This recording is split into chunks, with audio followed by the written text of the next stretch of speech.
Hello guys, welcome to study with कैन channel. तो हम स्टार्ट करने वाले हैं फिज़िकल केमिस्ट्री में क्वांटम मैकेनिक्स का फर्स्ट यूनिट।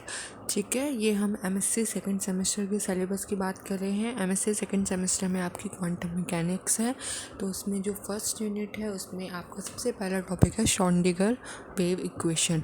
तो हम आज उसी के बारे में पढ़ने वाले हैं। श्रोडिंगर वेव इक्वेशन क्या होता है? देखो, सबसे पहले आप इंट्रोडक्शन लिखोगे श्रोडिंगर वेव इक्वेशन की। उसमें क्या लिखोगे? The probability of finding electron at any point around the nucleus can be determined by the help of Schrodinger wave equation. हम क्या करते हैं? श्रोडिंगर वेव इक्वेशन की हेल्प से हम क्या करते हैं? इलेक्ट्रॉन की जो प्रोबेबिलिटी है वो फाइंड कर सकते हैं किसी भी पॉइंट पे। ठीक है, यही काम होता है श्रोडिंगर वेव इक्वेशन का। अगर हम बात करें, श्रोडिंगर वेव इक्वेशन दो टाइप्स की होती हैं, एक क्लासिकल वेव इक्वेशन, एक डी ब्रॉगली वेव इक्वेशन। जो डी ब्रॉगली वेव इक्वेशन है ये वाली, ये आपने most commonly 11th 12th graduation सब में पढ़ी होगी। क्या होती है? Lambda equals to h upon p. ठीक है, और P क्या होता है? P is equal to m v. M क्या होता है? एम मास होता है, V वेलोसिटी होती है। ठीक है, P मोमेंटम होता है। ये आपने बहुत जगह मतलब 11th 12th BSc में पढ़ा हुआ। H क्या होता है? प्लैंक्स कांस्टेंट होता है। लैम्बडा क्या होती है? वेवलेंथ होती है। ठीक है, ये चीज़ आपने पढ़ी होगी। अब इसमें आप ये चीज़ नहीं पढ़ने वाले हो, क्लासिकल वेव इक्वेशन। जो क्या होती है classical wave equation? Delta square psi upon delta X square plus delta square psi plus delta Y square plus delta square psi plus upon delta Z square plus 4 pi square psi upon delta square equal to 0। ये आपको as it is learn करनी है। ठीक है, आपको क्या होता है कि जब आप एमएससी में आ जाते हो, फिज़िकल एजुकेशन के जो डेरिवेशंस होते हैं वो आपको लर्न ही करने पड़ते हैं, उनकी इक्वेशंस आपको लर्न ही करनी पड़ती है। ठीक है, उसके बाद अगर हम लैम्बडा की बात करें तो lambda equals to h upon p हो गया। टोटल एनर्जी कितनी होती है? टोटल एनर्जी कितनी होती है? Kinetic energy plus potential energy.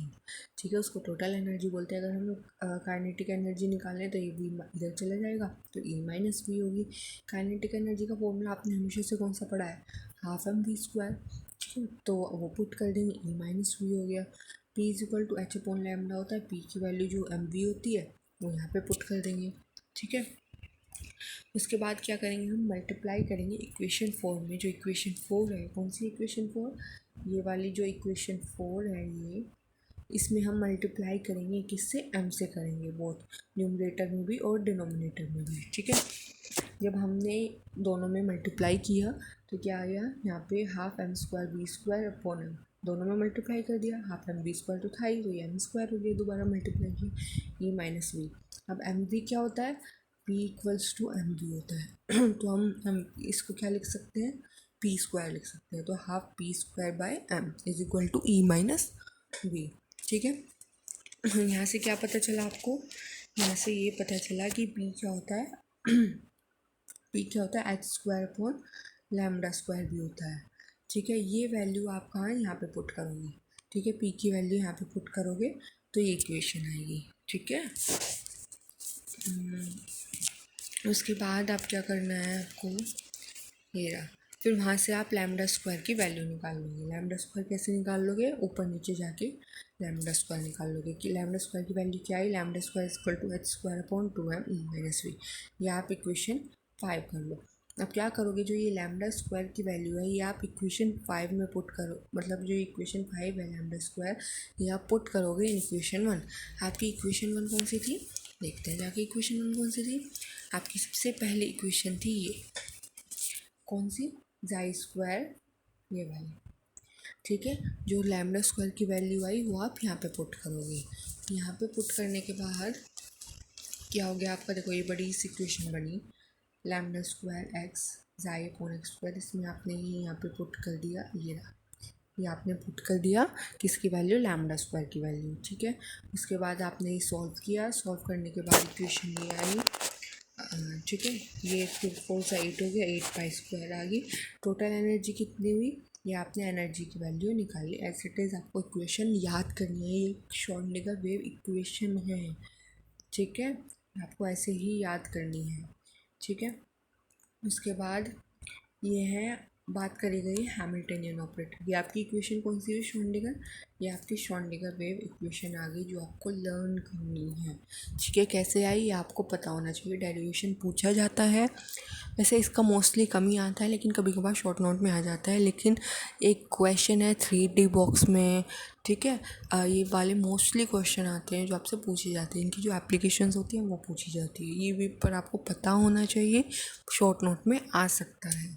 ठीक है, उसके बाद बहुत सारे ऑपरेटर्स होते हैं जो मैं आपको अभी एक्सप्लेन करूँगी धीरे धीरे। नेक्स्ट वीडियो में बताऊँगी आपको कितने टाइप्स के ऑपरेटर्स होते हैं। तो सबसे पहले बात करते हैं हैमिल्टनियन ऑपरेटर की। ठीक है, हैमिल्टनियन ऑपरेटर का क्या यूज़ है इस इक्वेशन में? ठीक है, तो ये इक्वेशन थी आपकी। ठीक है, उसमें आपने क्या किया, जो ये -h² है यहाँ पे ले आया और e - v मतलब ये इधर ले गए पूरे।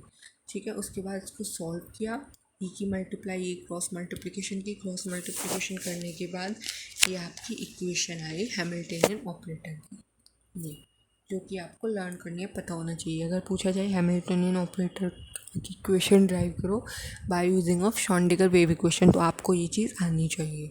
ठीक है, तो इस वीडियो में इतना ही रखते हैं, बाकी की नेक्स्ट वीडियो में करेंगे। ठीक है, तो आप अगर आप ऐसे ही वीडियोस पाना चाहते हैं, नोट्स पाना चाहते हैं, तो चैनल को लाइक शेयर एंड सब्सक्राइब कर दीजिए और बेल आइकन प्रेस कर दीजिए। Thank you so much.